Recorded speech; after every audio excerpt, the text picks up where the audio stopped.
Hi everyone, welcome to the bare minimum education. तो आज हम डिस्कस करेंगे 6 अप्रैल 2023 की द हिंदू और द इंडियन एक्सप्रेस का newspaper analysis. But before I start, I just want to say one thing, that in case you find these videos helpful, you can always let me know that by commenting below, liking the video and subscribing to my channel if you haven't done that. तो आज के video का पहला article Indian express के explain section का एक article है, media one supreme court on freedom national security. आप जानते हैं कि ये पर्टिकुलर आर्टिकल आपके मेंस के भी पर्सपेक्टिव से बहुत इंपॉर्टेंट है और प्रीलिम्स के भी पर्सपेक्टिव से।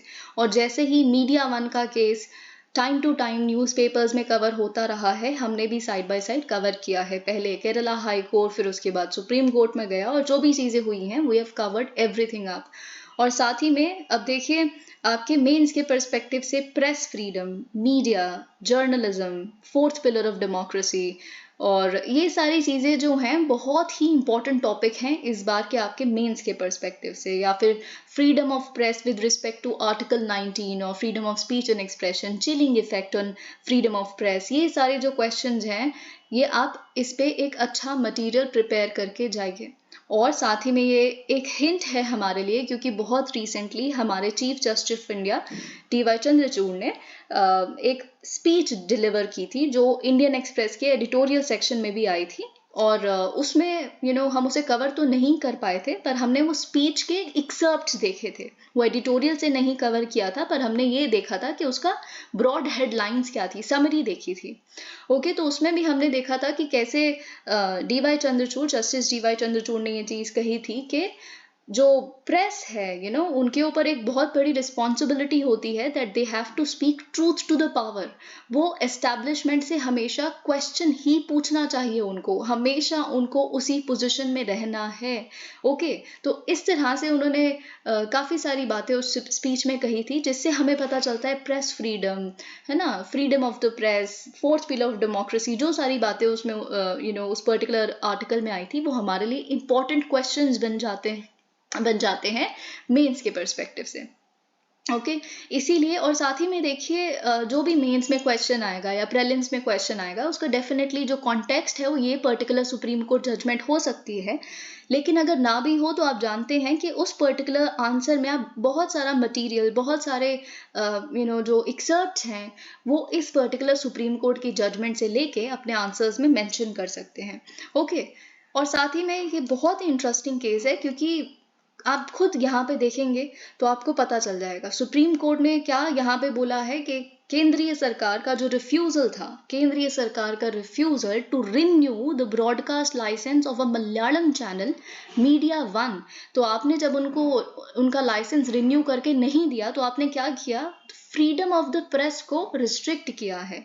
और एक और बात सुप्रीम कोर्ट ने कही है कि जस्ट बिकॉज एक पर्टिकुलर चैनल या कोई भी इंसान गवर्नमेंट पॉलिसी की क्रिटिसिज्म कर रहा है तो इसका मतलब ये नहीं है कि आप ये समझें कि वो चैनल ही एंटाई एस्टैब्लिशमेंट है। इसका मतलब तो ये बिल्कुल भी नहीं है। इनफैक्ट प्रेस का काम ही यही है कि वो कंस्ट्रक्टिव क्रिटिसिज्म करे हर एक तरह की सरकार की पॉलिसी का। ओके, साथ ही में ये भी सुप्रीम कोर्ट ने याद दिलाया है सरकार को कि देखिए आप क्या कीजिए, संविधान उठाइए, संविधान का आर्टिकल 19 क्लॉज 2 पढ़िए।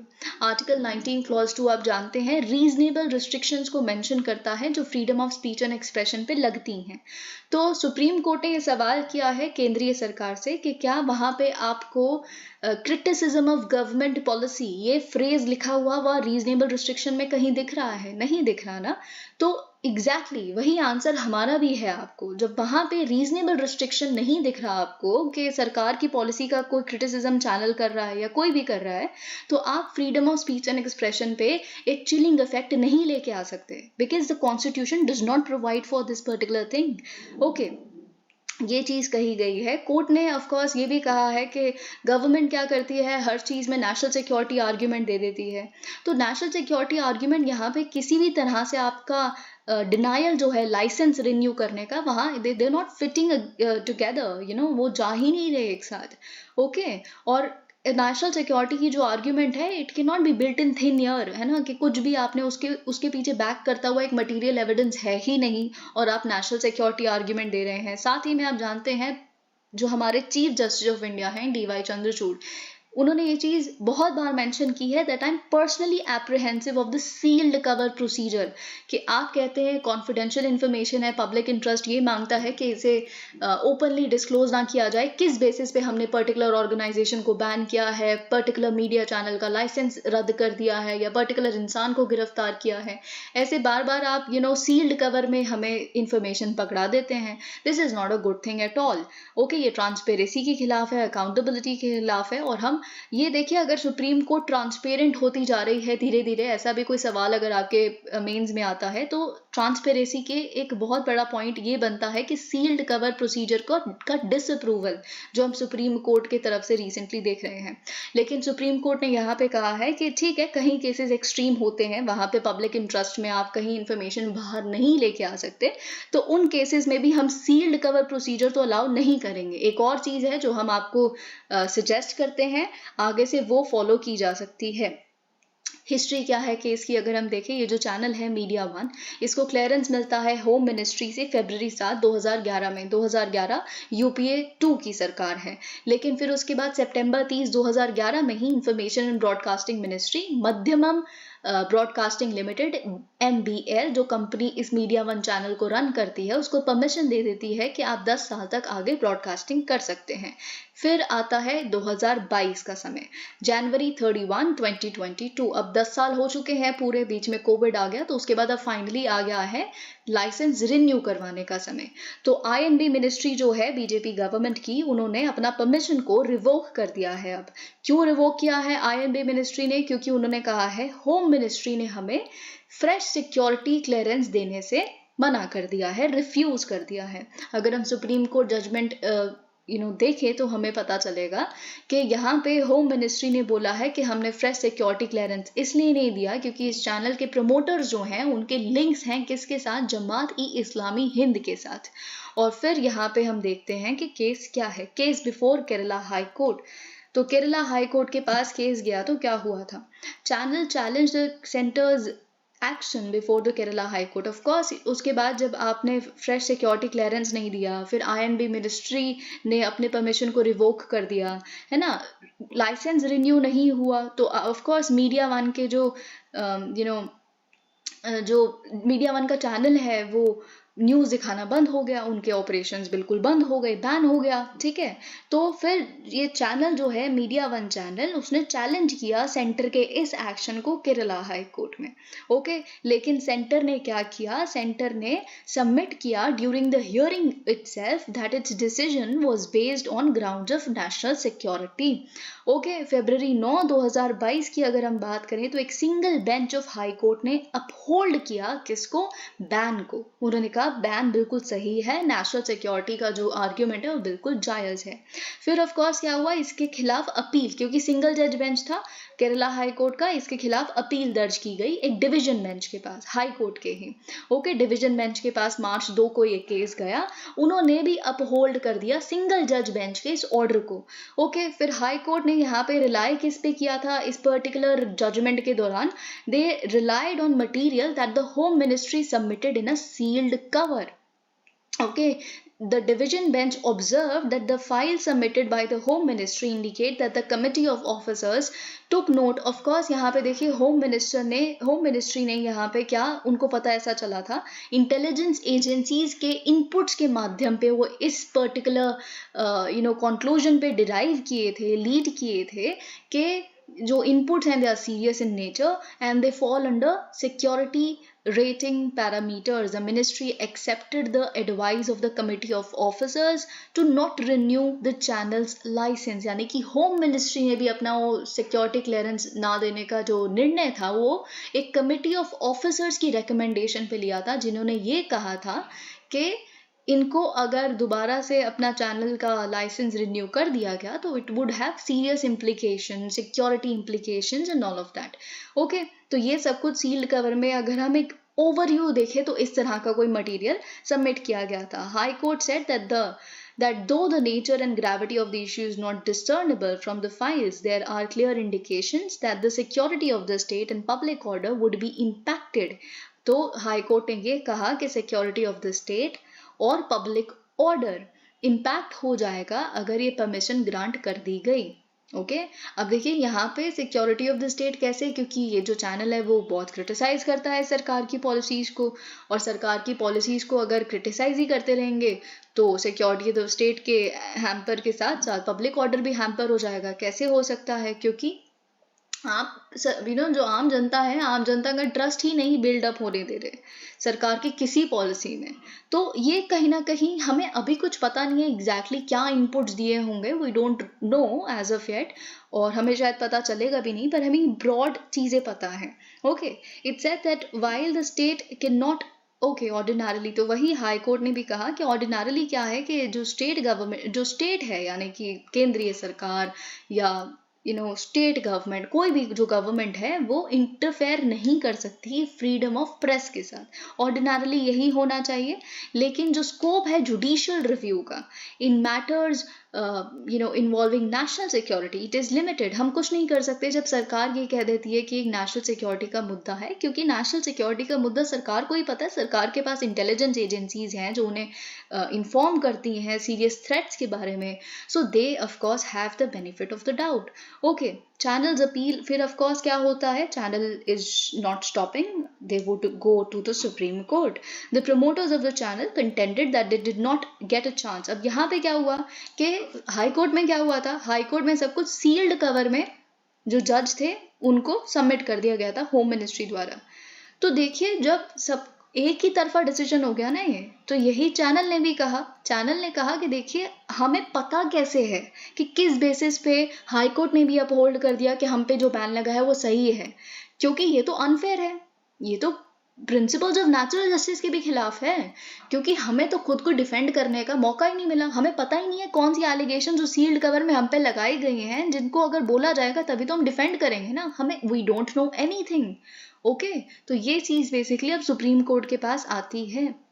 Okay on March 15, 2022 supreme court stay लगा देती है हाई कोर्ट के ऑर्डर पे और चैनल को अलाउ कर देती है to resume its operations. On Wednesday the supreme court set aside both the January 31, 2022 order of INB ministry and the Kerala high court order upholding the government action. दोनों को ही set aside कर दिया गया है सुप्रीम कोर्ट द्वारा। और साथ ही में क्रिटिसिज्म भी आई है सुप्रीम कोर्ट की तरफ से सील्ड कवर प्रोसीजर की जो हाई कोर्ट ने अडॉप्ट की। ओके और साथ ही में वही सारी चीजें यहाँ पे लिखी है कि आप बार बार नेशनल सिक्योरिटी का क्लेम क्यों करते हो, है ना। और ये क्या क्लेम था, क्या आपने चैनल को सिक्योरिटी क्लियरेंस इस बेसिस पे डिनाई कर दिया नेशनल सिक्योरिटी पे। Okay the court said that the channel had proved that its right to a fair hearing. Yes उनको फेयर हियरिंग नहीं मिली। It has been infringed by the unreasoned order of the MIB and the non-disclosure of relevant material to the appellants and its disclosure solely to the court। अब हम यहाँ पे individually देखते हैं कि सुप्रीम कोर्ट ने क्या क्या बातें किस किस पर्टिकुलर एस्पेक्ट पे कही हैं। National security plea, national security पे क्या कहना है, ये भी एक क्वेश्चन बन सकता है कि फ्रीडम ऑफ प्रेस जो है वो नेशनल सिक्योरिटी या freedom of speech and expression के not be impinged based on national security, इस तरह का कोई भी ब्रॉड क्वेश्चन आता है, this is a supreme court judgement media one case that you should definitely be mentioning. तो इसमें क्या लिखा है देखिए, यहाँ पे सुप्रीम कोर्ट ने कहा है while we have held that it would be impractical and unwise for the courts to define। Of course देखिए कोर्ट जो है ना, जैसे कि मैं आपको बार बार बताती हूँ कि 3 विंग्स हैं हमारे सरकार के, गवर्नमेंट के 3 प्रिंसिपल ऑर्गन्स होते हैं। एक होता है जुडिशरी जिसका काम है, खैर हम शुरू करते हैं लेजिस्लेचर से। लेजिस्लेचर का काम है लॉज बनाना, और एग्जीक्यूटिव का काम है लॉज को इम्प्लीमेंट करना या एग्जीक्यूट करना, और फिर जुडिशरी का काम है कि वो चीज़ों को एडजुडिकेट करे, रिव्यू करे कि ये जो लॉज बने हैं, इम्प्लीमेंट हुए हैं, ये क्या संविधान के अलाइनमेंट में है भी या नहीं है। ये काम अपना अपना काम है तीनों का, ठीक है। तो ऑफ कोर्स और तीनों की एक्सपर्टीज भी इसमें ही है अलग अलग इंडिविजुअली। तो जब एक जुडिशरी के पास ये एक्सपर्टीज ही नहीं है कि पॉलिसी मेकिंग करे, या उनको पता ही नहीं है देश के हित में क्या है क्या नहीं है, सिक्योरिटी क्या होती है, ये सब उनका काम ही नहीं है, they have not been trained that way, तो वो कुछ भी नहीं कर सकते इसमें। जैसे अभी हमने डीमोनेटाइजेशन की वर्डिक्ट में देखा, उसमें BB नागरत्ना ने भी अपने डिसेंडिंग ओपिनियन में यही लिखा था कि मैं किसी भी हाल में ये चीज़ कह ही नहीं रही और मैं होती नहीं हूँ कोई भी सरकार की विजडम को क्वेश्चन करने वाली। वो जजेस कर ही नहीं सकते कि ये पॉलिसी सही नहीं है। आप ये कर सकते थे अगर आप ब्लैक मनी हटाना चाहते थे, वो मैं नहीं कर रही हूँ। मैं बस इतना, और यही मेरे काम है, कोर्ट का काम ही यही है कि जो डीमोनेटाइजेशन की नोटिफिकेशन लाई गई थी वो सही तरह से लाई गई थी कि नहीं, क्या उसके लिए लॉ बनने की जरूरत थी या नहीं थी। उनके हिसाब से लॉ बनने का जरूरत था, और नोटिफिकेशन के माध्यम से रातों रात ऐसा नहीं हो सकता था। बहुत सारे उन्होंने प्रेसिडेंट्स को रेफर किया था। ये नहीं कि डिमोनेटाइजेशन अच्छी बात थी, बुरी बात थी, उससे क्या हुआ क्या नहीं हुआ, वो उसमें कोर्ट जा ही नहीं सकता। ओके, अब देखिए कहीं केसेस आप कोर्ट कर सकते हैं जहाँ पे जुडिशियल एक्टिविज्म हुआ है, बट अगर हम ऑर्डिनरली देखें तो यही होता है। इसमें भी बेसिकली सुप्रीम कोर्ट यही कह रही है कि नेशनल सिक्योरिटी की डेफिनेशन जो है वो कोर्ट्स केपेबल ही नहीं है। हम नहीं डिफाइन कर सकते कि क्या होता है नेशनल सिक्योरिटी, ठीक है, लेकिन इसका मतलब ये नहीं है कि आप कुछ भी बोलोगे हम वो एक्सेप्ट कर लें। आपने यहाँ पे कह दिया नेशनल सिक्योरिटी, जिसका नामो निशान हमें कहीं से भी नहीं दिख रहा, और आप कह रहे हो नेशनल सिक्योरिटी के बेसिस पे हमने इनको लाइसेंस रिन्यू करके नहीं दिया। तो आप क्या कर रहे हो, you are using national security as a tool to deny citizens remedies that are provided under law, and this is not compatible with rule of law. Rule of law का मतलब क्या होता है, सब समान है, equality, right. Rule of law का मतलब यही होता है कि law would prevail, law is जो भी है हर कोई इक्वल है। लेकिन जैसे ही सरकार ने नेशनल सिक्योरिटी बोल दिया तो आप ऊपर हो गए, किसी भी हाल में ऊपर हो गए, और सिटीजन्स नीचे हो गए। उनको कभी भी फेयर हियरिंग मिल ही नहीं सकती इस केस में ऑन दी अलीज्ड। ओके, तो वही चीज यहाँ पे लिखी है, एलिजेड लिंक्स जो है जमात इस्लामी, उस पर क्या कहना है, जमात इस्लामी हिंद पे। तो जजमेंट ने कहा है कि देखिए, पहली बात तो आपका ये तो जो आर्ग्यूमेंट आपने रखा है वो ही फ्लॉड है, क्योंकि जो जमात इस्लामी हिंद है वो बैंड ऑर्गेनाइजेशन नहीं है। तो जब एक ऑर्गेनाइजेशन को बैंड ही नहीं किया गया तो उसके लिंक्स आप बता रहे हैं इस पर्टिकुलर ऑर्गेनाइजेशन के साथ हैं चैनल के, तो इससे फर्क क्या पड़ता है, और है भी तो क्या ही हो गया। पहली बात तो इन्होंने ये बोली, ठीक है। तो किसी भी हाल में एक बैंड ऑर्गेनाइजेशन ही सिर्फ सोवरेनिटी को, इंटीग्रिटी ऑफ द नेशन को, सिक्योरिटी ऑफ द स्टेट को, friendly relations with foreign states और पब्लिक ऑर्डर को इन्फ्रिंज कर सकती है। लेकिन इस केस में ऑर्गेनाइजेशन ही बैंड नहीं है, तो कोई भी रीजनेबल रिस्ट्रिक्शन जो आर्टिकल 19 क्लॉज 2 के तहत लिखी है यहाँ नहीं वायलेट हो रही, ठीक है। साथ ही में लेकिन फिर भी हम ये कह रहे हैं, और हमें पता है कि कोई भी एविडेंस ऐसा नहीं है ऑन रिकॉर्ड जो ये बताए कि जो शेयर होल्डर्स हैं इस पर्टिकुलर चैनल के वो JEIH के सिंपथाइजर्स हैं। अब आते हैं प्रेस फ्रीडम पे। प्रेस फ्रीडम पे यहाँ पे क्या बोला है सुप्रीम कोर्ट ने कि इंडिपेंडेंट प्रेस जो है ना, it is very vital for the robust functioning of a democratic republic. Okay, तो यहाँ पे प्रेस की एक ड्यूटी होती है that they have to speak truth to the power. यही चीज बेसिकली अपनी स्पीच में कहा बोली थी DY चंद्रचूड़ ने, तो वही चीज यहाँ हम देख रहे हैं। एंड प्रेजेंट सिटीजन्स, देखिए ये तो है खैर, और ये आप अपने आंसर्स में, अपने इंटरव्यूज में, अपने ऐसे आता है उसमें, ये चीज डेफिनेटली बहुत बेसिक है कि प्रेस का काम है क्या। अभी क्या है, प्रेस कंक्लूजन्स प्रोवाइड करती हैं। कई चैनल्स ऐसे हैं जो आपको कंक्लूजन बता देंगे, खुद से ही उन्होंने कुछ प्रेजेंट किया, उसमें कंक्लूजन लिखा होता है ये सही है ये गलत है। अरे you can't do that, this is not what you are meant to do. जो प्रेस की ड्यूटी है वो ये है कि वो हार्ड फैक्ट्स को प्रेजेंट करे अपनी जनता के सामने, अपनी ऑडियंस के सामने, और फिर ऑडियंस डिसाइड करेगी ना कि उसे क्या सही लग रहा है क्या नहीं लग रहा। They would make the choices, right. This is how the democracy propels in the right direction. Okay, तो इसीलिए यहाँ पे ये चीज बोलिए, अगर जो प्रेस है वो एक होमोजेनाइज्ड व्यू ही देती रहेगी हर इशू पे, तो it would pose grave dangers to democracy, public interest immunity। अब देखिए, जैसे कि मैंने आपको बताया था, नेशनल सिक्योरिटी या इस तरह के एक्सट्रीम केसेस में अगर आपको लगता है कि सील्ड कवर, तो उसको ना यूज करके आप एक और प्रोसीजर को यूज किया जा सकता है। The court set the sealed cover procedure violated principles. तो ये चीज ऑफ कोर्स कोर्ट ने कही है बिल्कुल एक्सप्लिसिट टर्म्स में कि जो सील्ड कवर प्रोसीजर है it violets principles of both natural justice. क्यों? क्योंकि सामने वाले को तो अपने आप को डिफेंड करने का मौका ही नहीं मिल रहा, उसको पता ही नहीं है कि उसके खिलाफ एलिगेशन क्या है। ओके, तो प्रिंसिपल्स ऑफ नेचुरल जस्टिस को वायलेट किया जा रहा है, साथ ही में ओपन जस्टिस को भी।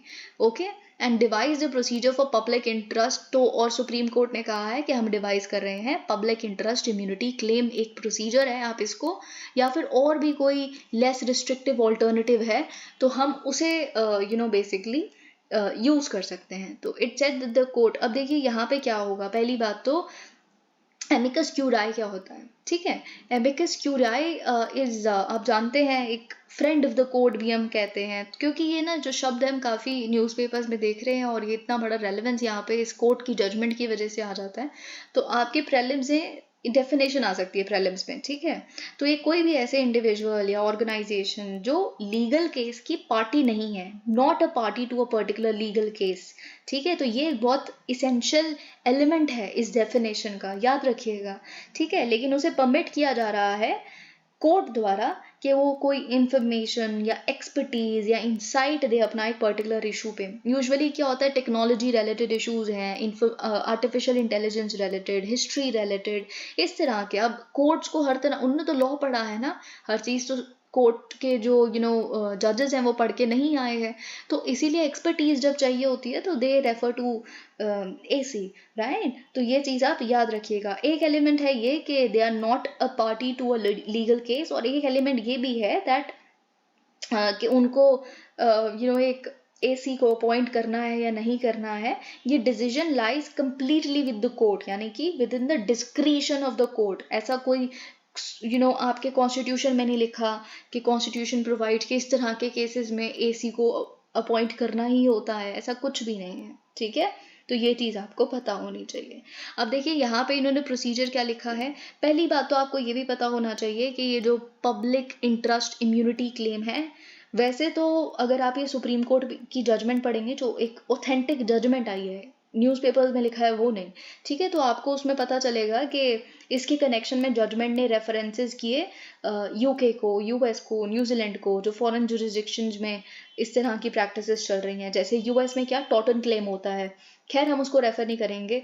यूके में भी इनफैक्ट, लेकिन अगर हम बिल्कुल सबसे क्लोज देखें ना, क्योंकि आपके प्रीलिम्स के पर्सपेक्टिव से इंपॉर्टेंट हो सकता है, सबसे क्लोज देखें तो हम जो पब्लिक इंटरेस्ट इम्यूनिटी, ये PII का जो प्रोसीजर है, ये हमें इंग्लिश कॉमन लॉ से यानी कि इंग्लैंड से मिलता है, सबसे क्लोज अगर हम देखें तो। ये चीज़ आपको पता होनी चाहिए, ठीक है। तो उसमें भी वही होता है कि पर खैर आप समझ जाएंगे कि ये प्रोसीजर है क्या। तो पॉइंट वाइज अगर आप वो सुप्रीम कोर्ट की ऑथेंटिक जजमेंट पढ़ेंगे जो आई है, तो उसमें उन्होंने पॉइंट वाइज बताया हुआ है कि कैसे क्या प्रोसीजर होगा इस पर्टिकुलर PII का, ठीक है। तो उसमें क्या होगा, पहले कोर्ट क्या अपॉइंट करेंगे, एक एसी को अपॉइंट करेंगे, यानी कि एमिकस क्यूरियाई को अपॉइंट करेंगे कि वो बेसिकली कंसिडर करें क्लेम्स को कि स्टेट गवर्नमेंट या इम्यूनिटी मांग रही है कि हम इस तरह के मटेरियल को डिस्क्लोज ना करें पब्लिक इंटरेस्ट के ग्राउंड पे, ठीक है। तो पहले तो आप कंसिडर करेंगे इन क्लेम्स को एक एसी, क्योंकि वो देखेंगे सही भी है ये क्लेम या नहीं है, ओके। फिर क्या होगा, ऑफ कोर्स जो कोर्ट है वो जो उन्हें पूरा मटेरियल है जो स्टेट चाहती है कि विदहोल्ड किया जाए आम जनता से, ठीक है, तो कोर्ट क्या करेगी, एसी को जो अपॉइंट किया उन्होंने उसको एक्सेस देगी इस मटेरियल से रिलेटेड, ठीक है। वो सारे उसको पढ़ेंगे, गो थ्रू करेंगे, ओके। और फिर क्या किया जाएगा, एसी को अलाउ किया जाएगा कोर्ट द्वारा कि आप क्या करें, एप्लीकेंट जो है यानी कि जो ऑपोजिट पार्टी है इस केस में, जो स्टेट के ऑपोजिट है, इस केस में मीडिया वन फॉर एग्जाम्पल, ठीक है, तो उसके साथ इंटरेक्ट करें, ओके। और उनके काउंसिल के साथ भी, उनके लॉयर्स के साथ भी, ठीक है। और बिफोर द प्रोसीडिंग्स, ये बिफोर द प्रोसीडिंग्स आप याद रखिएगा, before the proceedings you go and you talk to them, है ना। तो और क्या करें, उनसे सारा उनका केस समझें, ठीक है, उनसे सारी चीज़ें जो भी वो चाहेंगे कि डिस्क्लोजर करना उस मटेरियल का क्यों इम्पोर्टेंट है, ये सारी चीज़ें आप उनसे सुन लें, उनका क्या केस है पूरी तरह से खुद को एकदम वाकिफ कर लें, ठीक है। लेकिन जो एसी है जैसे ही जो इम्यूनिटी प्रोसीडिंग है वो शुरू हो जाएगी, है ना, उसके बाद नहीं रेफर कर सकते, उसके बाद इंटरेक्ट नहीं कर सकते एप्लीकेंट के साथ या फिर आप कह सकते हैं उनके काउंसिल के साथ, ठीक है। तो उसके बाद नहीं कर सकते, ये चीज़ आपको पता होनी चाहिए, ठीक है, क्योंकि बेसिकली और अमाइकस क्यूरे जो एमिकस क्यूरिये जो इस केस में है, उनको ये भी एक ग्राउंड सुप्रीम कोर्ट ने कहा है कि आपकी जो बेस्ट ऑफ द एबिलिटी है, प्रोफेशनलिज्म है, आपको जो इंटरेस्ट है एप्लीकेंट के, उसको रिप्रेजेंट करना है कि ये बेसिकली उनका केस है और इसी वजह से ये जो मटेरियल है वो डिस्क्लोज किया जाना चाहिए एंड ऑल ऑफ दैट, है ना। ये सारी बातें आपको रिप्रेजेंट करनी है। और AC would be bound by the oath, है ना, कि आप डिस्क्लोज नहीं करेंगे जो भी आपने मटेरियल पढ़ा है, देखा है, या डिस्कस नहीं करेंगे इसको किसी भी इंसान के साथ, इनफैक्ट एप्लीकेंट के साथ भी नहीं, ऑपोजिट पार्टी के साथ भी नहीं। ठीक है, तो ये चीज़ आपको पता होनी चाहिए। क्लोज सिटिंग में होगा ये सब कुछ, पब्लिक इंटरेस्ट इम्यूनिटी प्रोसीडिंग्स ये क्लोज सिटिंग में होंगी। और कोर्ट भी होगा जो इसके इसमें it would be required to pass a reason order for allowing और dismissing the claim in an open court. तो वही सारी चीज़ें यहाँ पे बस आपको पता होनी चाहिए कि इस प्रोसीजर से, जैसे कि यहाँ पे लिखा है, this is the procedure that would be followed. Okay, कि फाइनली फिर डिसाइड किया जाएगा कि क्या है क्या नहीं। जैसा कि हम देखेंगे, it said that the court can appoint an AC to balance the concerns of confidentiality with the need to preserve public confidence in the objectivity of the justice delivery process. The amicus should be given access to the material sought to be withheld by the state and shall be allowed to interact with the applicant and their counsel before the proceedings to ascertain their case, to enable them to make effective submissions on the necessity of the disclosure. वही चीज़ देखिए, to the best of the ability amicus would be bound by the oath to not disclose। वही सारी बातें जो मैंने आपको बताई हैं। ओके, तो ये सब कुछ हमने डिस्कस कर लिया। Grant of bail, the question of delay even in laws like NDPS। तो I think this is a very very good judgement. ठीक है, अब देखिए, बेल जो ऐसा है ना, bail is the rule and jail is an exception, ये इस तरह का क्वेश्चन, क्योंकि रिसेंटली हमने बेल पे जो हमारी प्रेसिडेंट हैं द्रौपदी मुर्मू जी, उनकी तरफ से भी ये स्पीच देखी थी कि बेल को और एनहांस किया जाए, क्योंकि बहुत सारे जो अंडर ट्रायल्स हैं वो दे आप देख रहे हैं जेल्स जो हैं वो फ्लडेड हैं। और कई लोग कहते हैं, जैसे कि द्रौपदी मुर्मू जी ने भी कहा, कि और जेल्स की ज़रूरत है क्योंकि बहुत ओवर क्राउडिंग ऑफ जेल्स हो रही है। उन्होंने कहा और जेल्स की नहीं, अगर हम प्रोग्रेसिव सोसाइटी की तरफ बढ़ रहे हैं तो बल्कि जो एग्जिस्टिंग जेल्स हैं धीरे धीरे उनको भी कम करना चाहिए। क्यों? क्योंकि हमें बेल को, इसका मतलब क्या है कि पहली बात तो हमें बेल है ना, it should become the rule. Okay, and ये चीज़ लेकिन कहीं केसेस में फॉलो नहीं होती, वो हम देखते हैं क्या। जो अंडर ट्रायल्स का डेटा है और ये सब कुछ हम बहुत एडिटोरियल्स और आर्टिकल्स के माध्यम से कवर कर चुके हैं। Grant of bail, the question of delay even in laws like NDPS। Supreme court ने पिछले हफ्ते क्या कहा है कि अनड्यू डिले जो आप करते हैं ट्रायल में, ट्रायल ही नहीं शुरू कर रहे आप, या ट्रायल हो रहा है तो वो एक स्नेल्स पेस पे चल रहा है, तो this can be a ground for granting bail to an accused even in a stringent law such as NDPS Act 1985, Narcotic Drugs and Psychotropic Substances Act। Okay, तो अब देखिए, आप अपने जब आंसर लिख रहे हैं, जब भी बेल पे कोई आंसर या कोई भी इस तरह का अंडर ट्रायल्स पे, तो हमेशा याद रखिएगा 3 लॉज को आप मेंशन कर सकते हैं एट द आउटसेट ओनली। कैसे लिख सकते हैं कि जो 3 ऐसे तरह के लेजिस्लेशन हैं, काफ़ी इनफेमस भी हैं, NDPS एक्ट, यूआपा, और साथ ही में यहाँ पे PMLA यानी कि prevention of money laundering act. ये 3 ऐसे तरह के लेजिस्लेशंस हैं, they stand out as they make bail the exception rather than the rule। Bail को एक्सेप्शन बनाते, ऑलमोस्ट इम्पॉसिबल है इन तरह के केसेस में बेल ले पाना, क्योंकि ये बेल इज़ द रूल वाली चीज़ को बिल्कुल खारिज कर देते हैं और बेल को एक्सेप्शन बना देते हैं। ठीक है, तो ये आप लिख सकते हैं। फिर उसके बाद ये सुप्रीम कोर्ट की जजमेंट भी मेंशन कर सकते हैं। The ruling is significant because the bar for bail otherwise is quite high under this particular law. आप जानते हैं क्या हुआ है, मार्च 28 को एक bench of justice Ravindra Bhat and Dipankar Datta, उन्होंने डायरेक्ट किया है कि एक अंडर ट्रायल जिनको बुक किया गया था इसी पर्टिकुलर एक्ट के तहत 7 years ago, ओके, कि उनके पास कैनबिस है तो उनको बेल पे रिलीज कर दिया जाए। अब आप जानते हैं कि सेक्शन 37 जो है इस पर्टिकुलर एक्ट का, अगर आपको एक कोर्ट को ग्रांट करनी है बेल इस पर्टिकुलर एक्ट के तहत, then the court has to be satisfied that there are reasonable grounds for believing that the accused is not guilty or such an offense and upon release of such an offense and upon release isn't likely to commit any offense. और ऐसा कभी भी नहीं होता, court is never satisfied because उस तरह का material evidence is पे होता ही नहीं है. इट्स ऑलमोस्ट इम्पॉसिबल कि आप बिल्कुल शॉर्ट कह सके कि इंसान को रिलीज करने के बाद ये ऐसा कुछ नहीं करेगा, कैनबिस नहीं होगा इसके पास, या अपने डीलर्स के साथ बातचीत नहीं करेगा, या जो भी. ओके, तो it becomes quite impossible only. Now the Supreme Court has said that the condition seeking the court's satisfaction to the extent that an accused is not guilty of an offence has to be interpreted reasonably. अगर हम इसी तरह के और cases देखें, 2008 की verdict जो है वमन Narayan versus state of Rajasthan, supreme court ने कहा था कि जो स्ट्रिंजेंट बेल प्रोविजन है ना एनडीपीएस में, है ना, ये बिल्कुल सही है. हम अपहोल्ड करते हैं इसको बिकॉज ये बैलेंस करती है दो कंपीटिंग वैल्यूज को. एक right of the accuse to enjoy freedom, साथ ही में based on the presumption of innocence with societal interest. तो सोसाइटल इंटरेस्ट भी तो देखना, तो दोनों को बैलेंस करती है. तो सही है, बेल प्रोविजन स्ट्रिंजेंट ही होना चाहिए. लेकिन जो प्रेजेंट रूलिंग है उसका ये कहना है कि हम अपहोल्ड तो कर रहे हैं, है ना, और लेकिन एक कंडीशन है कि जो ट्रायल है वो भी तो कंक्लूड हो एक्सपीडिशियसली, वो भी तो तेजी से चलाया जाए. अगर आप उसको सजा ही देना चाहते हैं, वो सच में सोसाइटल इंटरेस्ट के ही खिलाफ है, तो उसको कुछ उसका ट्रायल तो चला लो. Okay, supreme court on undue delay है ना, और इतना डीले करना, अगर किसी को फांसी की सजा मिली है तो उसको फांसी भी ना देना, ये भी आप जानते हैं राइट टू लाइफ के खिलाफ है.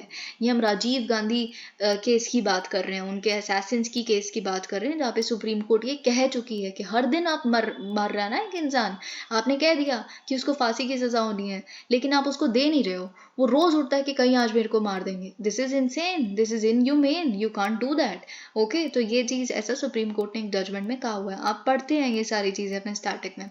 Supreme court on undue delay, supreme court ने इस प्रेजेंट केस में क्या कहा है कि जो अक्यूज है Mohammad, okay, was in custody for 7 years and 4 months and the progress of trial had been at a snail's pace. okay, एकदम 34 witnesses अभी भी हैं जिनको एग्जामिन करना है. 7 साल में आपने विटनेसेस इसके सारे नहीं एनालाइज किया और उनसे बातचीत की, ऐसा कैसे हो सकता है. ओके, तो कोर्ट ने यहाँ पे बोला है कि जो स्ट्रिंजेंट कंडीशंस हैं सेक्शन 37 के तहत हमें भी पता है, पर it can not override the general law for granting bail for undue delay in trial. Okay, अगर ट्रायल में और देखिए आपको याद होगा हम पहले भी जो CRPC और ये सब बहुत सारे ऐसे उसके सेक्शंस को देख चुके हैं कि अगर अननेसेसरी ट्रायल में डिले हो तो आपकी जो बेल है ना वो डीम्ड टू बी अप्रूव्ड हो जाती है. ये बहुत सारे ऐसे क्लॉजेस सेक्शंस हमने देखे हैं. ठीक है, तो वही चीज़ यहाँ भी कही गई है कि section 37. Okay, moreover, the expression reasonable grounds used in section 37 is not defined. तो यहाँ पे देखिए हमने क्या पढ़ा था सेक्शन 37 में कि reasonable grounds होने चाहिए, कि आप जो कोर्ट के पास reasonable grounds होने चाहिए for believing कि जो accused है वो guilty नहीं है उस offense का. तो reasonable grounds को तो आप कैसे भी interpret कर लो, है ना. judicial interpretation का scope तो बहुत widened है इस चीज़ में. ठीक है, तो फिर हम इस judicial scope को की opportunity को लेते हैं और इसको bail देते हैं. ठीक है, अगर हम कोड ऑफ क्रिमिनल प्रोसीजर के सेक्शन 436A को उठाकर देखें तो उसमें it requires an accused to be granted bail if the trial is not concluded within specific periods. अगर हम इसी पर्टिकुलर कोड के सेक्शन 436A को देखें, इट ऑल्सो रिक्वायर्स 436A को ही, it also requires that no person shall be detained during the period of investigation, inquiry or trial for more than maximum periods of imprisonment provided for the offense. देखिए क्या है कि अगर अभी उसका trial चल रहा है, इन्वेस्टिगेशन चल रही है, इंक्वायरी चल रही है ना, तो फॉर एग्जांपल उसके उस पर्टिकुलर चीज़ में, उस केस में जिसमें आपने उसको, जिसमें इन्वेस्टिगेशन चल रही है, उसकी केस की सज़ा ही 4 साल है और 7 साल से, एग्जाम्पल ले रही हूँ मैं, 7 साल से आपने उसको कस्टडी में ही रखा हुआ है, तो ऐसा तो हो ही नहीं सकता. उसको जेल में ही रखा हुआ है आपने, जब उसकी मैक्सिमम सज़ा ही उस पर्टिकुलर क्राइम की जिसके लिए इन्वेस्टिगेशन चल रही है, अभी तो खैर प्रूव भी नहीं हुआ है, तो आप उसको 4 साल से ज़्यादा जेल में ही रख रहे हो, अभी वो प्रूव भी नहीं हुआ कि गिल्टी है कि नहीं है. तो खुद सोचिए आप, ये लिखा है CRPC में. अगर हम 1979 की लैंडमार्क रूलिंग की बात करें, okay, Hussainara Khatoon versus state of Bihar 1979, Supreme Court recognized the right to speedy trial as implicit in the broad sweep and content of Article 21. जैसे कि मैंने आपको बताया Article 21 में एक speedy trial आता है which deals with fundamental right of protection to life and personal liberty. In the current ruling also वही सारी चीज़ें. अब देखिए ये बहुत important है. Current ruling में भी कोर्ट ने बोला है unjust imprisonment के बारे में, क्योंकि आप unjust imprisonment जब करते हैं, आप inmates को, कैदियों को एक रिस्क पे लेके आते हैं प्रिजनाइजेशन की. प्रिजनाइजेशन का मतलब ये है कि इंसान जो अंदर गया है वो अगर कभी बाहर वापस आएगा इतने सालों बाद, वो इंसान वो रहता ही नहीं है जो अंदर गया था. आपने उसको इतना रैडिकली ट्रांसफॉर्म कर दिया कि वो इंसान ने अपनी आइडेंटिटी खत्म हो गई उसकी. He has lost his identity altogether. वो खुद को ही कैदी, एकदम low on confidence, shattered and rattled confidence, no belief in himself, no belief in his capabilities, या इस तरह का बाहर निकल रहा है हो क्या आके. ठीक है. अदर लॉज लाइक NDPS ये हम देख चुके हैं. अगर हम 2021 की एक जजमेंट की बात करें तो उसमें भी यूआपा तक के केस में, क्योंकि ट्रायल नहीं चल रहा था, तो बेसिकली एक पर्टिकुलर इंसान को बेल दी गई थी. Trading forest for trees. अब देखिए ये जो पर्टिकुलर पूरी एक्सप्लेनेशन है ना, ये हम एडिटोरियल के थ्रू, वो भी इंडियन एक्सप्रेस के जो एडिटर्स एडिटोरियल्स होते हैं उसमें हम डिस्कस कर चुके हैं कि क्या हो रहा है. अभी रिसेंटली हम फॉरेस्ट को डाइवर्ट करते जा रहे हैं और प्लांटेशन उगाते जा रहे हैं कॉम्पनसेशन के नाम पे. तो फॉरेस्ट को हम कॉम्पनसेट कभी भी कर ही नहीं सकते प्लांटेशंस करके. प्लांटेशंस क्या उतनी डेंस हो सकती हैं जो फॉरेस्ट होते हैं? क्या उस तरह की बायोडाइवर्सिटी, उस तरह की इकोलॉजी, उस तरह का इन्वायरमेंट, उस तरह की ये सब कुछ डेवलप हो सकता है क्या? क्या लाइवलीहुड पे के लिए निर्भर रह सकते हैं प्लांटेशन से? बिल्कुल भी नहीं. तो वो सारी चीज़ें, ऑल्दो ऑन द पेपर हमारा फॉरेस्ट कवर बढ़ता जा रहा है, पर फॉरेस्ट कवर जो बढ़ रहा है उसका मैक्सिमम पोर्शन जो बढ़ रहा है वो प्लांटेशंस की वजह से. इनफैक्ट अगर हम फॉरेस्ट कवर में सिर्फ फॉरेस्ट को लिखें, जो हम नहीं लिखते, अगर हम स्टेट ऑफ फॉरेस्ट रिपोर्ट की बात करें उसमें प्लांटेशंस भी होता है फॉरेस्ट कवर में, इसीलिए आपको लग रहा है कि हम हर साल फॉरेस्ट कवर हमारा इंप्रूव हो रहा है. वो एक्चुअली प्लांटेशंस इंप्रूव हो रही है, ना कि फॉरेस्ट कवर. हमारे फॉरेस्ट कवर जो है it has been declining and that too very steadily. ये हमने उस एडिटोरियल में देखा था और यहाँ भी मोर और लेस वही लिखा है. जैसे कि यहाँ पे आप देख रहे हैं, मार्च 29 को गवर्नमेंट ने इंट्रोड्यूस किया the forest conservation amendment bill को 2023 लोकसभा में to make changes to the forest conservation act 1980. आप जानते हैं फिर जो रूल्स भी आए थे, है ना, फॉरेस्ट कंजर्वेशन एक्ट के तहत ही जो रूल्स लाए गए थे. National commission for scheduled tribes जो हैं वो भी काफ़ी और national commission for scheduled caste भी काफ़ी ज़्यादा क्रिटिसाइज कर रहे हैं उनके जो चेयरपर्सन हैं. क्यों? क्योंकि उनको बिल्कुल सही लगता है कि ग्राम सभा से तो बिल्कुल अप्रूवल जो लेना चाहिए स्केड्यूल्ड एरियाज में, वो अब बिल्कुल इनफेक्टिव हो गया. वो उस चीज़ का मेंशन ही नहीं है उन रूल्स में कि अगर फॉरेस्ट लैंड्स को डाइवर्ट करना है तो ग्राम सभा से कोई अप्रूवल लेना है. कुछ भी नहीं. सेंट्रल गवर्नमेंट बोलेगी और स्टेट गवर्नमेंट उसको नोटिफाई कर देगी. सिंपल, खत्म बात. इससे ज़्यादा कुछ है ही नहीं. नो मेंशन ऑफ ग्राम सभा ऑल टुगेदर. तो जब scheduled caste commission, scheduled tribe commission ने ये बात बोली इन्वायरमेंट मिनिस्टर को, तो इन्वायरमेंट मिनिस्टर का ये कहना है ये तो कुछ है ही नहीं है. मतलब ये क्या बात कर रहे हो आप? अरे मतलब उन्होंने कहा कि जो आप बात कर रहे हो ग्राम सभा वाली, वो फॉरेस्ट राइट्स एक्ट 2006 के तहत होता है, लेकिन हमने रूल्स किसके तहत बनाए हैं? फॉरेस्ट कंजर्वेशन एक्ट 1980 के तहत. तो लॉज ही दो अलग है. इट इज़ लीगली अनटेनेबल, ऐसे वैसे करके छोड़ दिया. लेकिन आप खुद सोचिए, लॉज दो अलग है नहीं है, इससे क्या फ़र्क पड़ता है? इन इफेक्ट ग्राम सभा को तो बिल्कुल सरपास किया जा रहा है ना. लॉज अलग है नहीं, और इससे खुद सोचिए ग्राउंड लेवल पे जिन लोगों को आपने सच में एम्पावरमेंट देने की बात की है, या फिर ऐसा, मैं उन्हीं की बात कह रही हूँ जो national commission for scheduled caste और शेड्यूल्ड ट्राइब्स के जो चेयरपर्सन है, वो उन्होंने बोला है ना. तो I am not speaking my own mouth here. Okay, तो उन्होंने यही कहा कि आप क्या समझते हैं कि हमें नहीं कुछ समझ आता क्या? ऐसा नहीं हो सकता. ये इधर उधर लीगल बातें करके किसी को बेवकूफ़ नहीं बनाया जा सकता.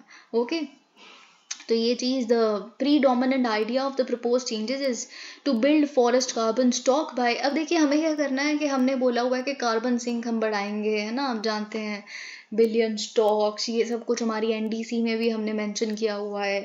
पेरिस अग्रीमेंट की, तो वो कैसे हो सकता है? फॉरेस्ट तो रातों रात उग नहीं जाएंगे, तो प्लांटेशन करके उगेंगे। तो हम बस वही कर रहे हैं। हमें इस जो बिल है, बिल का भी मकसद सिर्फ और सिर्फ कार्बन स्टॉक बढ़ाने का ही है, वो भी प्लांटेशन के माध्यम से। The bill also seeks to make land available for developers to meet their legal obligation towards compensatory forestation. Okay, ये इजी बना देता है। अब हम देखेंगे कैसे इजी बना देता है बड़े बड़े डेवलपर्स और कैपिटलिस्ट के लिए, as if we can use that word. The bill tries to achieve both these objectives by restricting the applicability. Okay, वही सारी चीजें कि क्या बिल कर रहा है। Bill is trying to achieve these objectives by restricting the applicability. तो जो फॉरेस्ट एक्ट है ना, बेसिकली फॉरेस्ट कंजर्वेशन एक्ट, इसकी एप्लीकेबिलिटी अब रिस्ट्रिक्ट हो जाएगी, श्रिंक हो जाएगी। हम देखेंगे कैसे। दूसरा क्या हो रहा है कि जो लैंड है, जो हम बेसिकली कहीं पे अगर श्रिंक हुआ तो वो लैंड वहाँ से रिलीव हुआ है ना, तो वो जो रिलीज हुआ है यहाँ से लैंड, उस पे बेसिकली आप क्या कर सकते हैं? प्लांटेशंस कर सकते हैं। ओके, तो ये सारी चीज़ें हमें देखने के लिए मिलेंगी। File records and field reality following independence vast swaths of अब देखिए क्या हुआ, जब हम आज़ाद हुए ना, तो बहुत सारा फॉरेस्ट लैंड इसको डेजिग्नेट किया गया as reserved and protected forest, बहुत सारे फॉरेस्ट लैंड को। ओके, और स्टेट फॉरेस्ट डिपार्टमेंट के तहत यहाँ ला दिया गया। लेकिन बहुत सारा जो फॉरेस्टेड एरियाज था, they were left out. Okay, and areas without any standing forests were included in forest land. Okay, तो बहुत सारा जो एरिया था विच वॉज लेफ्ट आउट, है ना, और जहाँ पे कोई ऐसा खास स्टैंडिंग फॉरेस्ट थे भी नहीं, उसको हमने फॉरेस्ट लैंड्स में ऐड कर दिया। तो हमें कुछ समझ नहीं आता, एक्चुअल वहाँ पे तो कोई ट्री उग भी नहीं रहा, वो फॉरेस्ट लैंड में है। बहुत सारे फॉरेस्ट लैंड रिजर्व लैंड में चले गए, ऐसे बहुत सारे प्रोटेक्टेड एरियाज बन गए। ठीक है, तो ये जो अनॉमलीज थी, they were suppose to be sorted out through extensive ground surveys कि कहाँ फॉरेस्ट है, कहाँ नहीं है, असल में फॉरेस्ट कहाँ है। बहुत सारे ऐसे आपको दिखेंगे।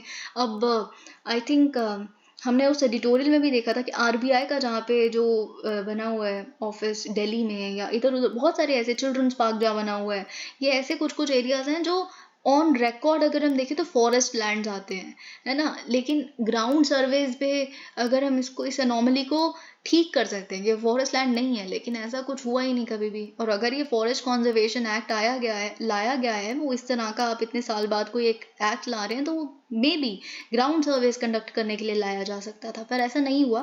1996 में सुप्रीम कोर्ट ने सस्पेंड किया था फेलिंग ऑफ ट्रीज को, पेड़ काटने को अक्रॉस द कंट्री, और उन्होंने रूल किया था कि जो फॉरेस्ट कंजर्वेशन एक्ट है, it would apply to all land parcels that were either recorded as forest or resemble. तो उन्होंने कहा था कि देखिए, जो फॉरेस्ट कंजर्वेशन एक्ट है, ना ही केवल जो फॉरेस्ट लैंड रिकॉर्डेड है उन पे अप्लाई किया जाएगा कि आप ट्रीज फेल नहीं कर सकते और रिजर्व करेंगे अपने फॉरेस्ट को, ऑल ऑफ दैट, बल्कि साथ ही में फॉरेस्ट जैसा कुछ आपको दिखता भी है और फॉरेस्ट जैसा कुछ है डिक्शनरी में मिलता जुलता, तो उस पे भी लागू किया जाएगा। The sweeping order helped check important deforestation on land not recorded as forest, but it also came in the way of excluding from recorded forest vast areas that were already in use for agriculture। वही चीज यहाँ पे लिखी है।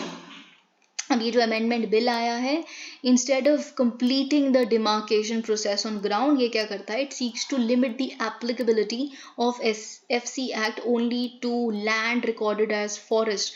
तो यहाँ पे supreme court की जजमेंट ने क्या कहा था कि जो मिलता जुलता भी है फॉरेस्ट से, फॉरेस्ट जैसा है ना, तो उतना डेंस है या कुछ भी, उस पर भी अप्लाई होगा कि आप ट्रीज फेल नहीं कर सकते। लेकिन उन्होंने कहा जो स्ट्रिक्टली जो रिकॉर्डेड है ना फॉरेस्ट की रूप में, सिर्फ उस पे ही अब ये अप्लाई होगा। ओके, फॉरेस्ट कंजर्वेशन एक्ट, ये अमेंडमेंट बिल कहता है, this will have the effect of removing the protection of the act from millions of hectares of land, है ना। तो ये चीज जिनके पास कैरेक्टरिस्टिक्स हैं फॉरेस्ट के, पर वो नोटिफाइड नहीं है फॉरेस्ट के रूप में, तो ये सब कुछ अब रिलीज हो गया। कितना एरिया अफेक्ट होगा? अगर हम देखें गुजरात के साइज जितना एरिया, ठीक है। अब उसे बेसिकली वहाँ पे ट्रीज जो हैं वो फेल किए जा सकते हैं। इससे क्या होगा इन इफेक्ट देखे तो, अगर वहाँ पे कोई डेवलपर, कोई कैपिटलिस्ट, कोई अपनी बड़ी इंडस्ट्री या कोई भी प्रोजेक्ट तैयार कर रहा है तो अब उसे फॉरेस्ट क्लियरेंस की ज़रूरत नहीं है, पहली बात तो, है ना। तो ये चीज़ आपको पता चल जाती है यहाँ से। Projects and plantations, if the scope of the FC act is restricted, fewer projects will be required to obtain forest clearance. वही चीज़ मैंने बताई है आपको कि अब क्योंकि फॉरेस्ट क्लियरेंस की जरूरत नहीं होगी। अ की condition for forest clearance is that developer must carry out. अब जानते हैं कि अगर आपको फॉरेस्ट क्लियरेंस चाहिए और अगर आप ऐसा कोई प्रोजेक्ट फॉरेस्ट एरिया में बना रहे हैं और आपको फॉरेस्ट क्लियरेंस चाहिए तो आपको कॉम्पनसेटरी एफॉरेस्टेशन करनी पड़ेगी on equivalent non forest land. और अगर नॉन फॉरेस्ट लैंड अवेलेबल नहीं है तो एक डिग्रेडेड फॉरेस्ट लैंड पे भी आप वो इक्विवेलेंट कॉम्पनसेटरी एफॉरेस्टेशन कर सकते हैं, लेकिन twice the extent of the forest area जो आपने डाइवर्ट किया है, जो आपने यूज किया, उसका ट्वाइस द एरिया आपको एफॉरेस्टेशन के तहत लाना पड़ेगा। लेकिन जो लैंड है it is always at a premium. Land free में तो आ नहीं जाता, सरकार अगर आपको प्रोवाइड करवा रही है या उसके लिए आपको ऑफकोर्स और पैसा देना पड़ता है, ठीक है। तो ये basic this works as an effect. तो इसीलिए आप क्या करते हो, ये जो डेवलपर है उसके दिमाग में भी रहता है कि अरे इतना पैसा उसमें लगेगा, तो इससे अच्छा हम ये प्रोजेक्ट जो है किसी नॉन फॉरेस्टेड लैंड में बना लेते हैं ना। फॉरेस्ट लैंड को डाइवर्ट ही क्यों करना, फॉरेस्ट क्लियरेंस लेनी क्यों। तो ये एक चेक की तरह एक्ट किया करता था। लेकिन जून 2022 में गवर्नमेंट ने क्या किया था, अमेंड किया था फॉरेस्ट कंजर्वेशन रूल्स को, जिसके बारे में अभी बात कर रही थी, जो propose a mechanism to allow developers to raise plantations over land on which forest conservation act is not applicable. जिस लैंड पे फॉरेस्ट कंजर्वेशन एक्ट एप्लीकेबल नहीं है आप वहाँ पे प्लांटेशंस रेज कर सकते हैं। जैसे कि अगर हम यहाँ पढ़े, once the forest conservation act is no longer applicable on land, it can be used to raise plantations and compensate for an equivalent area of diverted forest. बहुत सारा लैंड क्या है अब जो रिलीज हो गया, जैसे कि मैंने अब बताया, जो असल में अब फॉरेस्ट हैं सिर्फ वही जो रिकॉर्डेड फॉरेस्ट है वही फॉरेस्ट में आएगा। तो बाकी जो एरिया है ना, जो जब सुप्रीम कोर्ट के जजमेंट के हिसाब से फॉरेस्ट एक्ट वहाँ पे अप्लाई हो रहा था पर अब से नहीं हो रहा है ना, तो उस पर भी बेसिकली अब प्लांटेशंस कर सकते हैं आप, ठीक है। तो ये सारी चीज़ें यहाँ हमें पता चल रही हैं। And compensate for an equivalent area of, this will incentivize building private land banks of plantations and streamline the forest clearance process. Conservationists see this as a double whammy, losing। अब क्या वही हो रहा है, पहली बात तो हम अनरिकॉर्डेड फॉरेस्ट जो है वो प्लांटेशंस में चले जाएंगे, ठीक है। साथ ही में क्या होगा कि जो फॉरेस्ट हैं उनको डाइवर्ट किया जाएगा, ठीक है। तो this is a very sad thing. Exemptions prove the rule. अब वही धीरे धीरे करके आप जानते हैं कितने सारे एग्जेम्पशंस पहले ही दिए जा रहे थे, अब ये सारे एग्जेम्पशंस बेसिकली बिल में मेंशन पाते हैं अपना। जो एग्जीक्यूटिव की डिस्क्रिशन पे आज तक हम एग्जेम्पशंस देख रहे थे, सिक्योरिटी प्रोजेक्ट से रिलेटेड, इंटरनेशनल बॉर्डर्स के आसपास से रिलेटेड, अगर आप कोई फॉर एग्जाम्पल प्रोजेक्ट बना रहे हैं तो उसके लिए आपको फॉरेस्ट क्लियरेंस की ज़रूरत नहीं है। ऐसे बहुत सारे जो आप पढ़ सकते हैं, आप LAC के 100 किलोमीटर के अंदर अंदर बना रहे हैं। ये सारी लेफ्ट विंग एक्सट्रीमिज्म में कोई कैंप खड़ा करने के लिए, कोई पैरामिलिट्री कैंप के लिए या इस तरह की चीज़ों के लिए फॉरेस्ट क्लियरेंस की ज़रूरत नहीं थी। ऐसी बहुत सारी चीज़ें जो है, ज़ू बनाना है, सिल्वी कल्चर करना है, इको टूरिज्म फैसिलिटीज़, और जैसे यहाँ पे लिखा है any other activities that the central government में बाय ऑर्डर स्पेसिफाई। तो इसका मतलब क्या होता है, सेंटर के बॉल कोर्ट में सब कुछ है, उनके हिसाब से एग्जेम्पशंस कितनी भी और ऐड की जा सकती हैं। ओके, प्रोटेक्टिंग फॉरेस्ट पीपल, और ये सब कुछ वो है जो मैं आपको इनिशियली बता चुकी हूँ और उस एडिटोरियल में भी हम डिस्कस कर चुके थे, ठीक है, कि फॉरेस्ट और प्लांटेशंस का तो कोई कंपैरिजन ही नहीं है ना। You are comparing apples with orange. Histories as. अब देखिए यहाँ पे क्या है, आप जानते हैं हम कौन से केस की बात कर रहे हैं, हम NCERT के केस की बात कर रहे हैं। Let me just come to it. Okay, not declaring deletions in textbooks and an oversight, says head of NCERT। आप जानते हैं कि NCERT जो अब नई आई हैं NCERT की किताबें, उसमें से पिछली किताबों में जो बहुत सारे ऐसे पैराग्राफ्स थे उनको अब डिलीट कर दिया गया है। ऑल्दो NCERT कहती है कि जो कोविड-19 के बाद बच्चों पे इतना बर्डन है, इतना सारा सिलेबस है, उसको रैशनलाइज करने के लिए करिकुलम को हमने नई किताबें और नया कोर्स निकाला है। लेकिन बहुत सारी ऐसी चीज़ें जो ऑफ कोर्स जो क्रिटिसिज्म मिल रहा है वो ये है कि कहीं चीज़ें इससे क्या रैशनलाइजेशन हो रहा है। हम देखते हैं कि क्या क्या चीज़ें हटाई गई हैं और बात ये है कि जैसा कल इंडियन एक्सप्रेस में भी आया था कि ये जो आपने एनसीईआरटी ने अपनी वेबसाइट पे बहुत सारा कि हमने मुगल एम्पायर से रिलेटेड ये चैप्टर्स हटाए, ये सब कुछ उन्होंने उसमें मेंशन किया है ना। तो लेकिन ये गांधी जी से रिलेटेड, आरएसएस से रिलेटेड और ये ऐसा जो बेसिकली क्रिटिक्स हैं उनका कहना है, और ये तो खैर फैक्ट है कि ये सारी जो चीज़ें जो आपने यहाँ पे नई किताबों में अब नई मेंशन की गई हैं, लेकिन ये सब कुछ आपने डिस्क्लोज क्यों नहीं किया अपने वेबसाइट पे इसका मेंशन ही नहीं है कि गांधी जी से रिलेटेड हमने पैराग्राफ्स को डिलीट किया है, उनके सैक्रिफाइस से रिलेटेड और ये सब वगैरह, ये कुछ भी मेंशन नहीं है। बाकी चीज़ें मेंशन थी, तो ये काफ़ी क्रिटिसाइज किया जा रहा है ये वाला मूव। लेकिन इसके रिस्पॉन्स में सुप्रीम एनसीईआरटी ने कहा है कि देखिए ये सारी चीज़ें हम इसलिए मेंशन नहीं कर पाए अपने वेबसाइट पे क्योंकि अभी ओवरसाइट चल रहा था उस पर कि ये किया जाना चाहिए डिलीट या नहीं किया जाना चाहिए, तो हम श्योर नहीं थे एंड ऑल ऑफ दैट, ऐसा कुछ यहाँ पे पता चला है। फाइनली आप जानते हैं किस तरह के पैराग्राफ से, तो खैर इतनी बड़ी न्यूज़ बन गई है कि अगर मैं आपको ना भी बताऊं तो आपको पता है। जैसे कि यहाँ पे लिखा है कौन कौन से पैराग्राफ्स। अब देखिए ऐसा नहीं है कि सिर्फ सोशल स्टडीज़ की ही किताबों को रैशनलाइज किया गया है, साइंस केमिस्ट्री मैथ्स ये सब सारी किताबों को रैशनलाइज किया गया है, पर ये ऐसी चीज़ें जो बहुत इम्पैक्ट करती है हमारे पब्लिक एरेना को, राइट, पब्लिक को एज अ होल। तो इसीलिए यहाँ पे इसका जो रैमिफिकेशन है वो बहुत बड़ा हो सकता है। तो वही चीज़ यहाँ पे अगर हम देखें क्या क्या क्लास 12 की पॉलिटिकल साइंस की टेक्स्ट बुक में जैसे लिखा था, ही स्टेडफास्ट परसूट ऑफ हिंदू मुस्लिम, यानी कि महात्मा गांधी जी की हिंदू मुस्लिम यूनिटी के लिए जो एक इच्छा थी और उसके लिए जो वो जतन कर रहे थे इतने ज़्यादा एकता के, यही हिंदू एक्सट्रीमिस्ट लोगों को पसंद नहीं थे और इसी वजह से उन्होंने बहुत सारे अटेम्प्ट्स किए टू असैसिनेट हिम, है ना। तो ये हटा दिया गया है।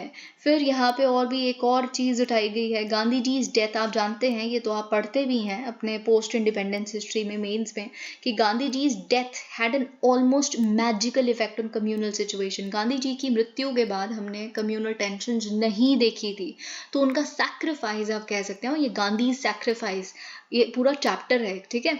तो उनका जो सैक्रिफाइस है वो इस तरह से काम आया था कि कम्युनल हार्मनी मेंटेन हो गई थी उसके बाद।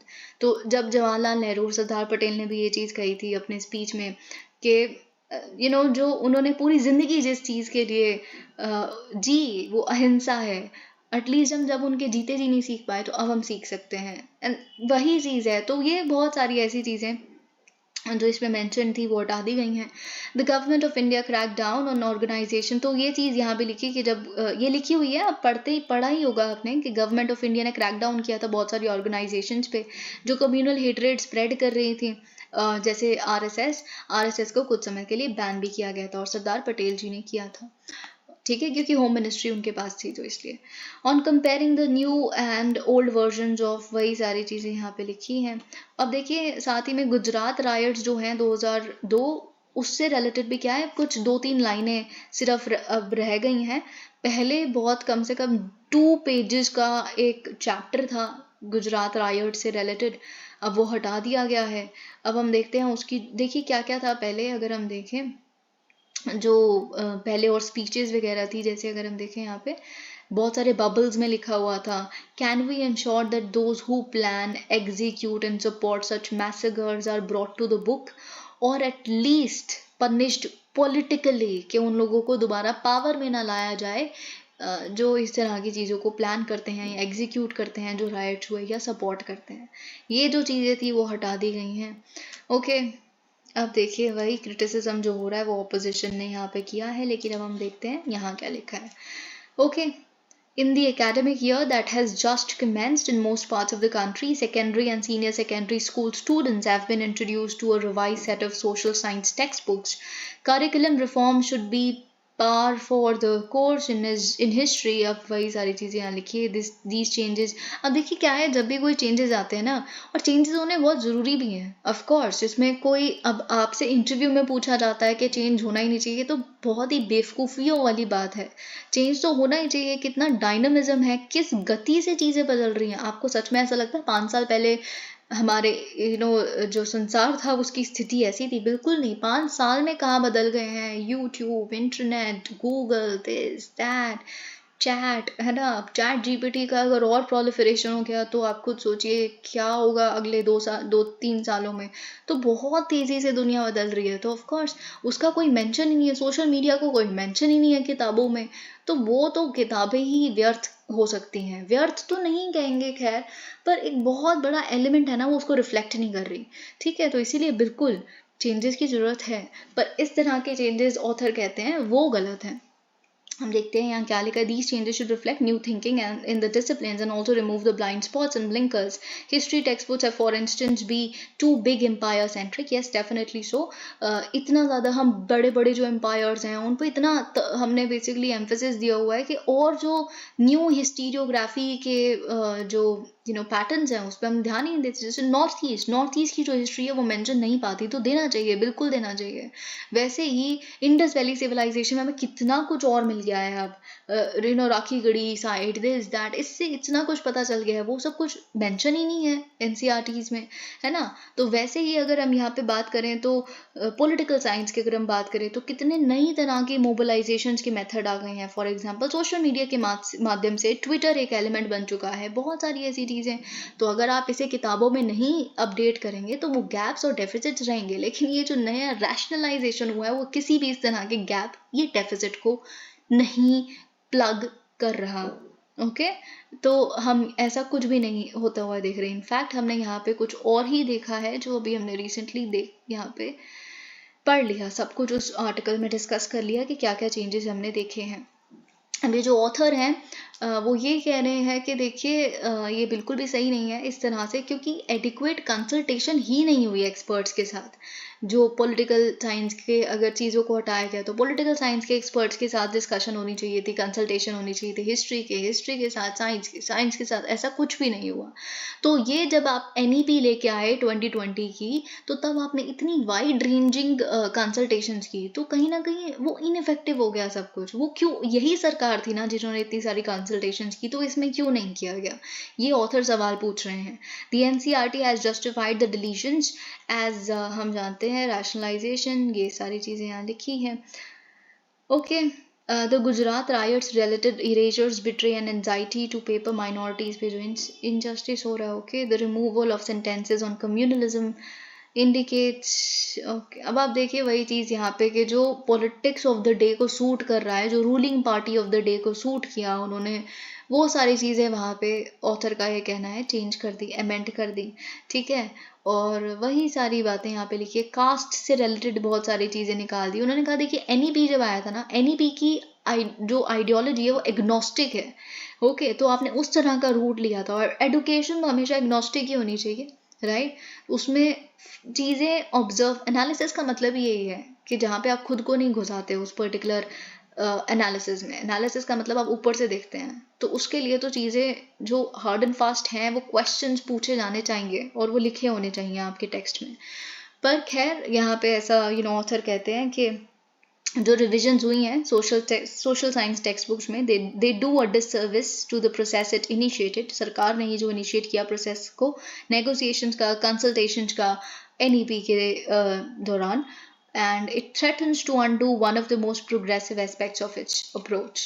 Neutral no more, Delhi might want to watch closely the impact of, अब देखिए क्या है ना, मैंने आपके लिए ये दोनों एडिटोरियल्स क्यों चूज़ किए, वो इसलिए चूज़ किए क्योंकि अगर आप इस एडिटोरियल में देखेंगे तो आप यूजुअली क्रिटिसिज्म के आरएसएस को हटा दिया, या फिर अगर हम देखें गुजरात रायट, क्योंकि पीएम मोदी, बीबीसी कंट्रोवर्सी, ये सारी बहुत सारे ऐसा सब कुछ, यही सारा क्रिटिसिज्म आप पॉलिटिक्स में, न्यूज़ में, मीडिया चैनल्स पे देखते रहेंगे। लेकिन एनईपी एक बहुत अलग डायमेंशन आपको यहाँ से मिलता है कि नेशनल एजुकेशन पॉलिसी को कहीं ना कहीं आपने डिससर्विस किया, समझ रहे हैं आप। ठीक है, तो वो यहाँ पे आपको मिला। अब ये जो दूसरा हम आर्टिकल डिस्कस कर रहे हैं वो क्या है, फिनलैंड की नेटो में जो एंट्री है, हम उसे देखेंगे, वेस्ट को क्या फ़ायदे हो रहे हैं, नेटो स्ट्रेंथन हो गया, आर्टिक जो एरिया है वो स्ट्रेंथन हो गया, बाल्टिक एरिया, और हम देखेंगे Russia is not happy, China is not happy, है ना, व्हाट शुड इंडिया डू। लेकिन यहाँ पे आपको एक और डायमेंशन मिलता है, वो ये है कि जो आर्कटिक काउंसिल है, आर्कटिक काउंसिल में इंडिया एक ऑब्जर्वर मेंबर है, और इंडिया की ऑब्जर्वर मेंबर होने की वजह से हमें देखना है कि जो आर्कटिक काउंसिल है, जो आर्कटिक एरिया है बेसिकली, वहाँ पे मिलिटराइजेशन ना हो जाए, क्योंकि वो जो एरिया है वो आर्कटिक एरिया ही है। तो ये यहाँ पे एक नया डायमेंशन आपको मिलता है जो आप अपने आंसर्स में लिखेंगे, ठीक है। तो वही सारी चीज़ें यहाँ पे लिखी है कि 31st मेंबर बन गई, हमने कल बहुत डिटेल में डिस्कस किया है, और ऑफ कोर्स ये बहुत बड़ा सेटबैक है रशिया के लिए, ये सब कुछ आपको पता है। ओके, अब देखिए फिनलैंड आज तक न्यूट्रल था, ये भी बात मैंने आपको कल बताई है ना, और थोड़ा सा फेवर में था सोवियत यूनियन के, कोल्ड वॉर के समय पे भी अगर हम देखें तो इसे हम फिनलैंडाइजेशन कहते हैं, कि यानी कि थोड़ा सा न्यूट्रल रह के आप क्या कर सकते हैं, टिल्ट दिखा सकते हैं पर्टिकुलर कंट्री के लिए। तो ये ग्लोबल डिप्लोमेटिक लेक्सिकन में ये पार्ट रहा है एक, ठीक है।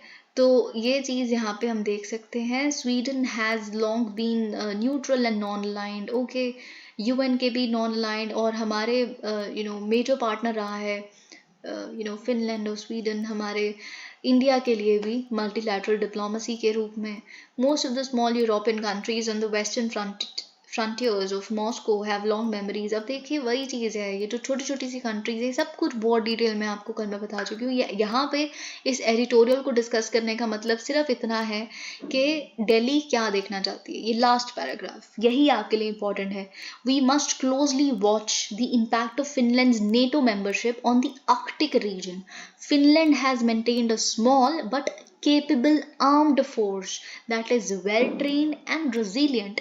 तो इनका जो इंक्लूजन है नेटो में एक सच में बहुत रियल पावर ऐड करता है इस वेस्टर्न अलायंस में, क्योंकि इनकी आर्मी बहुत शानदार है, छोटी है बट काफ़ी इफेक्टिव, वेल ट्रेन्ड। ओके, तो नॉर्डिक रीजन में एक हमें और पंच मिल जाता है, आर्मी पंच, है ना। तो इंडिया क्योंकि एक ऑब्जर्वर है आर्कटिक काउंसिल में, and we want to promote wide-ranging cooperation in the polar north as the Arctic ice cap melts amidst the global warming. The high north has become attractive commercially and contested geopolitically। आप जानते हैं कि जैसे जैसे Arctic area melt होता जा रहा है, बड़े सारे मिनरल्स, नोड्यूल्स और दिस दैट, कमर्शियली बहुत अट्रैक्टिव बनता जा रहा है वो एरिया। और तो ऐसा नहीं होना चाहिए, हम तो वैसे कहते हैं कि हमें उसे प्रिजर्व करना है, बट स्टिल हम ये चीज़ें जानते हैं। फिर और पोर्ट्स आ सकते हैं जैसे मेल्ट होगा, एंड बहुत सारी ऐसी सारी चीज़ें।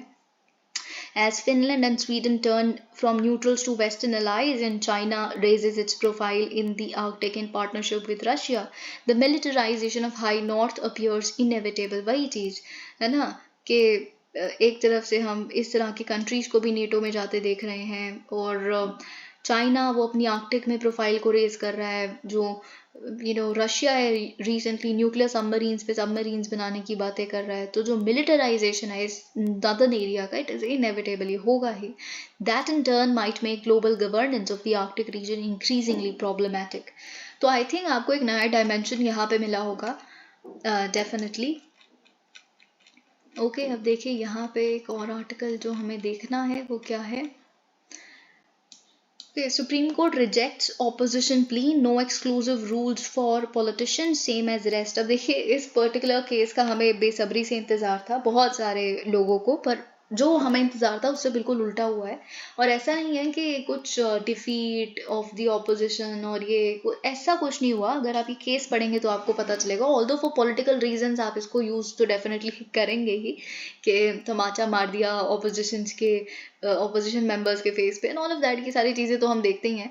खैर, लेकिन यहाँ पे हुआ क्या है आप जानते हैं। जो 14 पॉलिटिकल पार्टीज थी वो अपना एक अर्जेंट उनको मेंशन मिला था, तो अपनी पिटिशन लेके गई थी जिसको डिसमिस कर दिया गया है, रिजेक्ट कर दिया गया है सुप्रीम कोर्ट द्वारा। पिटिशन क्या कह रही थी कि सिलेक्टिव टारगेटिंग हो रही है सीबीआई, ईडी, इन तरह की ऑर्गेनाइजेशन, सेंट्रल एजेंसीज द्वारा किसकी, ऑपोजिशन मेंबर्स की। 95% करीब जो या 90% के करीब जो आज इन्वेस्टिगेशन चल रही हैं वो ऑपोजिशन मेंबर्स पे ही चल रही हैं।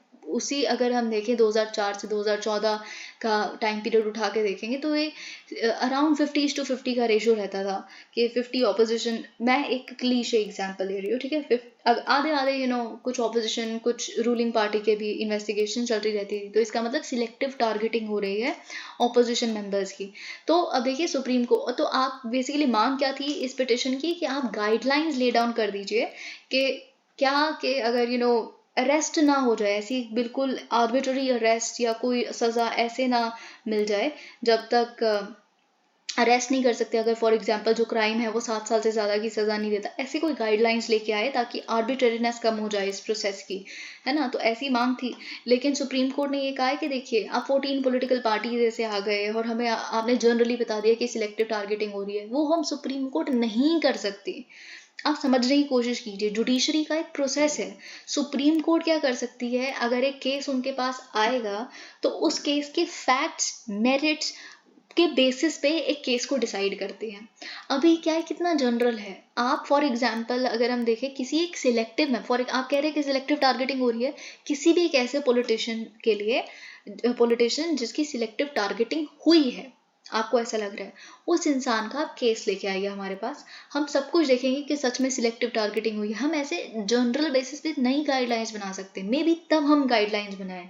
तो जो सिटीजन्स के लिए, ऐसा नहीं हम पॉलिटिशियंस के लिए अलग गाइडलाइंस बना देंगे, सिटीजन्स के लिए अलग बना देंगे, ऐसा नहीं हो सकता। It can not be like that. अगर कोई ऐसा इंडिविजुअल केस आएगा then and then only can this happen. Okay, तो ये चीज़ यहाँ पे बोली गई है। देखिए, let me just check what all is left here.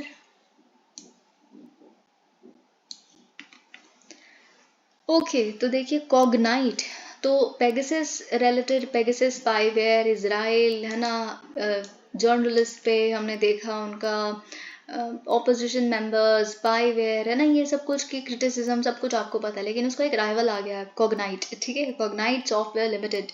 तो ये द हिंदू का रिसर्च रिवील कर रही है। द हिंदू की रिसर्च का ये कहना है कि जो कॉग्नाइट है ये बेसिकली क्या कर रहा है, जैसे कि यहाँ लिखा है कि Indian defence agency they have been purchasing gears और equipments from an Israeli spyware firm. तो ये बेसिकली क्या है, पेगासस की राइवल कंपनी है, ठीक है।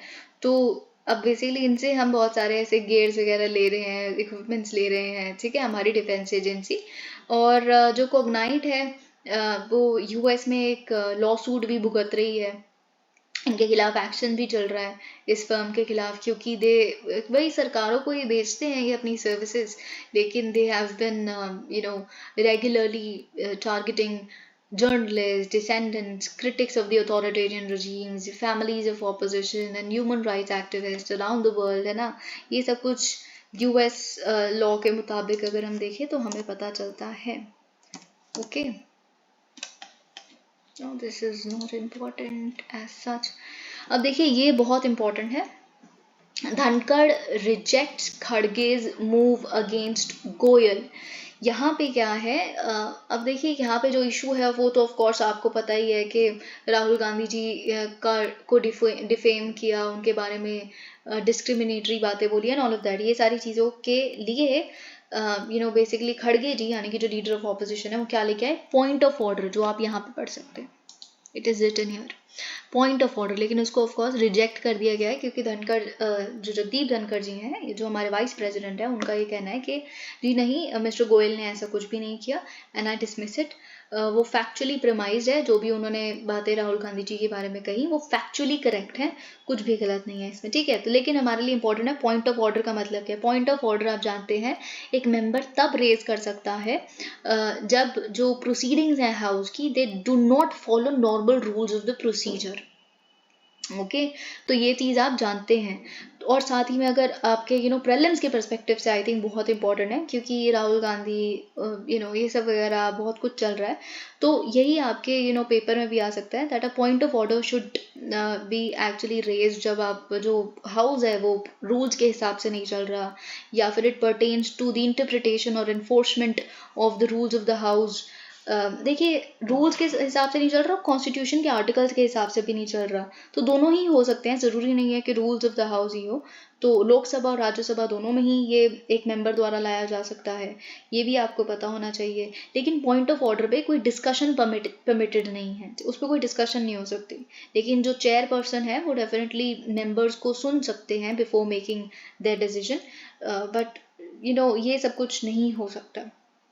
Okay, so it just helps the speaker in upholding rules, instructions and provisions of the constitution for governing house action. ये चीज आपको पता है। Okay, let me just see if anything is left here. Okay. Clashes erupt as Israel police storm mosque in Jerusalem. तो देखिए यहाँ पे क्या हुआ है, आप जानते हैं कि जो ज्यूइश पासओवर का टाइम है वो रमज़ान से क्लैश कर रहा है, तो इजरायली पुलिस क्लैश कर गई है पैलेस्टीनियंस के साथ इनसाइड जेरूसलम्स अल अक्सा मॉस्क। काफ़ी न्यूज़ में रहता है अल अक्सा, इसराइल और पैलेस्टीन की दिक्कतों की वजह से भी, पर काफ़ी मान्यता भी है।